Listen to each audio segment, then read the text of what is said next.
Let's talk about unfinished tasks. Not the urgent ones, not the, oh crap, if I don't do this, there are going to be real consequences tasks. I mean the other kind. The ones that aren't on fire, but somehow still take up like half of your mental real estate. Those things that pop into your head at like the worst possible times, like when you're trying to fall asleep, or you're taking a shower, or just trying to enjoy a moment that should be peaceful. You know, those things that whisper, hey, remember me? Over and over and over again until you start to feel vaguely guilty just for existing without completing. Because if you are anything like me, you don't have a problem with doing things. You have a problem with the weight of things, the background noise, the mental clutter, the way unfinished projects hang out in your head, like uninvited house guests that refuse to leave but also refuse to help you clean. Because a lot of the stuff that drains us isn't urgent at all. It's just loud. And that's the distinction that changed everything for me. Because it's never really been about productive versus lazy. It's all about loud versus urgent. Urgent things have consequences. If you don't pay a bill, something bad happens.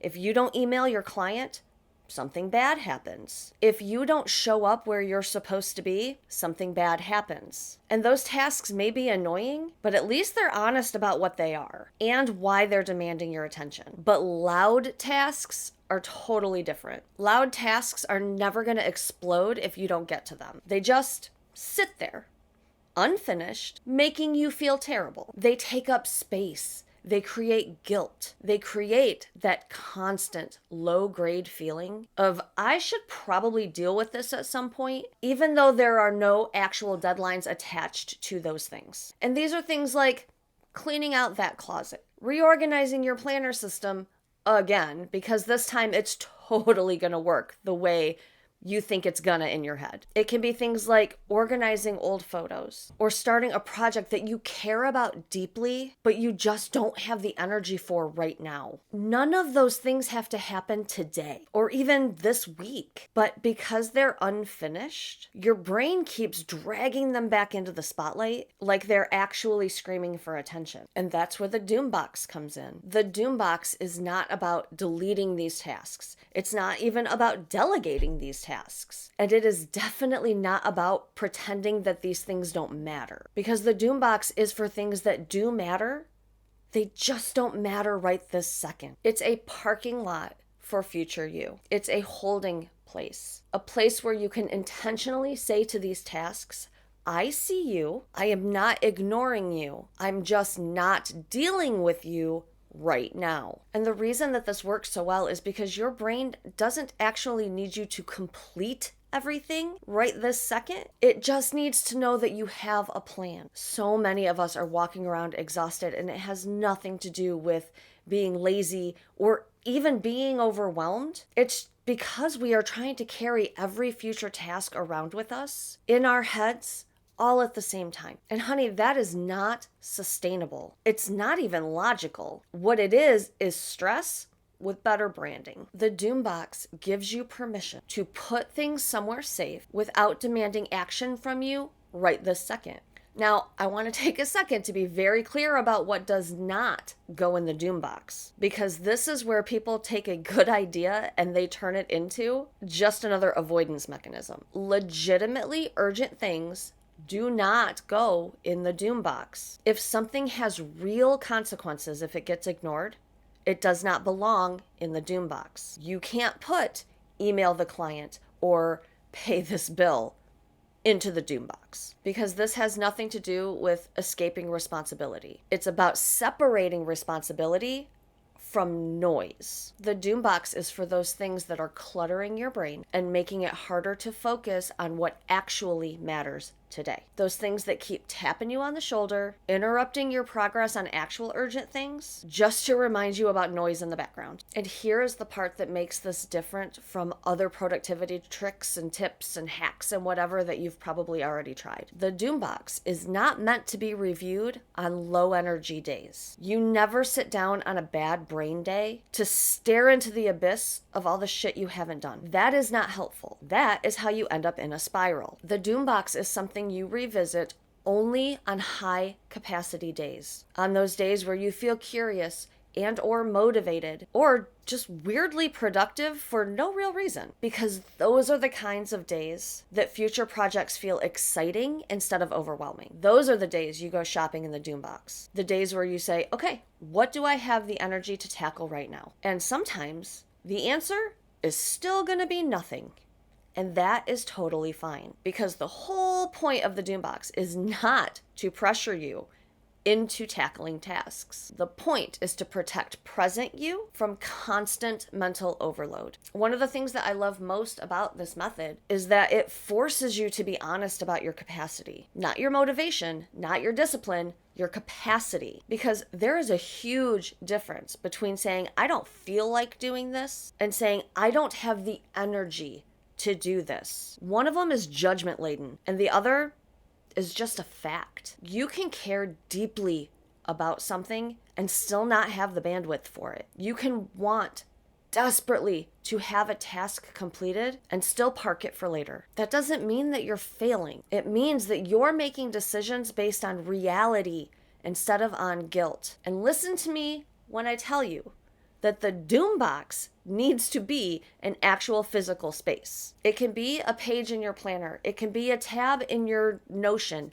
It can be a list in your Notes app. It can be an actual box. I don't give a shit. What matters is that this doom box exists outside of your head, because that's the whole frickin' point. Your brain needs to be for ideas, not storage. When it all lives in your head, nothing will ever feel finished. But when things live on a list that you trust, your brain can finally unclench. I also want to talk about why this method helps with the feeling of always being behind. Because a ton of that feeling isn't coming from like missed deadlines and unfinished tasks. It's coming from unfinished narratives. Every unfinished task is a little open loop, and our brains hate open loops. It's going to keep dragging those things back to the forefront until you finish them or intentionally close the loop. The doom box closes that loop without forcing completion of the task, because you are telling your brain,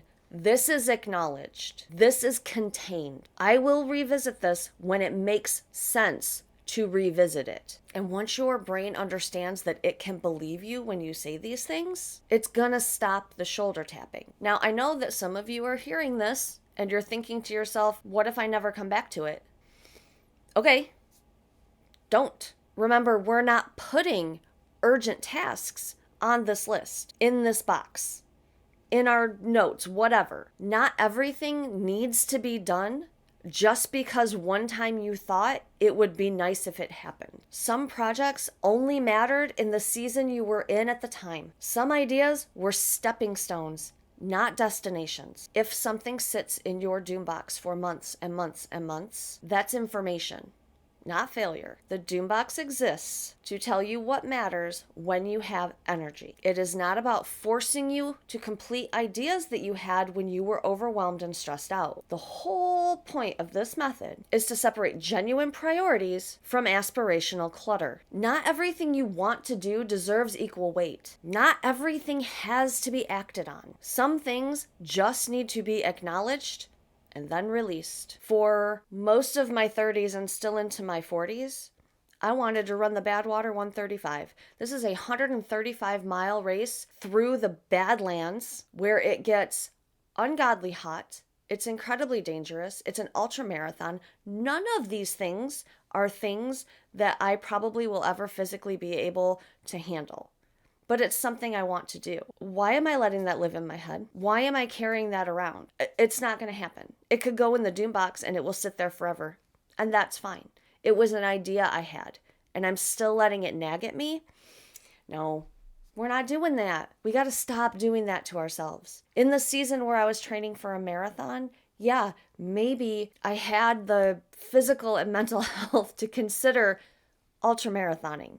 That's not where I am anymore. So I can even take it out of the doom box. But it never belonged in my head at all times ever. Those are the things I'm talking about. One more thing I want to say is that I need you to understand that the doom box is not about procrastination. It is about prioritization based on capacity. Procrastination is avoiding something urgent while pretending that it doesn't exist, while pretending that you have plenty of time to hit a deadline. The doom box says, I see you, and I'm choosing not to deal with you right now because I am protecting my energy from things that are not important. So, if your brain feels cluttered, if you are overwhelmed, but you can't point to any one specific reason why, if you are exhausted, even though nothing feels urgent, try giving those loud tasks a home. Write them down, park them somewhere safe, and tell your brain, you've got this handled. And then go live your life without carrying every unfinished task like a backpack full of bricks. Future you will thank you, and present you deserves the peace. I want to thank you so much for hanging out with me today. I hope that you found this video helpful, or at the very least, mildly entertaining. Please don't forget to smash all those YouTube buttons for me, and leave me a comment below and let me know the first thing you're parking in your doom box. I know I talked about the running thing, which is ridiculous. I was never gonna run 135 miles, and I was certainly never gonna do it through a desert. But you know, it's like the people who want to climb Everest. Like, sometimes you get crazy ideas in your head, right? And this is just about parking those ideas so you're not carrying them around every single day in your brain. But the first thing I'm actually putting in the doom box is cleaning out the closet in my bedroom. It's a mess. It is a disaster in there. However, I am able to access my clean clothes, and I am access to hang up my clean clothes after I do laundry. Nothing else matters. It doesn't matter that it's a mess, because the clothes that I need and the clothes that I wear are clean and accessible, and I can just let everything else go until I have the energy to attack the disaster that it has become. So, please let me know yours in the comments. I love you so much, and I will see you next time. Bye.